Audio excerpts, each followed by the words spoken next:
মনে রাখবেন ভাই, যতগুলা সম্পর্ক পৃথিবীতে আছে, আল্লাহর সবচাইতে পছন্দের সম্পর্কের নাম স্বামী স্ত্রী। পৃথিবীর স্টার্টিং এ আল্লাহ যত সম্পর্ক দিয়ে শুরু করেছেন, প্রথম সম্পর্কের নাম স্বামী স্ত্রী। জান্নাতেও যে সম্পর্ক বলবৎ থাকবে, এটার নাম স্বামী স্ত্রী। সুতরাং যারা স্বামী হয়েছেন, স্ত্রীকে মায়ার সম্মান দিবেন। যারা স্ত্রী হয়েছেন, স্বামীকে শ্রদ্ধার সম্মান দিবেন।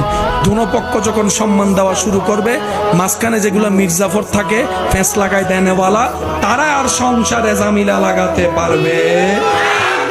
স্বামী বলবে জগতের বেস্ট বউ আমার ওয়াইফ, স্ত্রী বলবে জগতের বেস্ট স্বামী আমার হাজবেন্ড। দেখবেন যে আর কোনো জামিলা হওয়ার সুযোগ। আল্লাহ তাআলা আমাদের সবাইকে একটু বুঝে শুনে ঠান্ডা মাথায় জীবনযাপন করার তৌফিক দান করুন।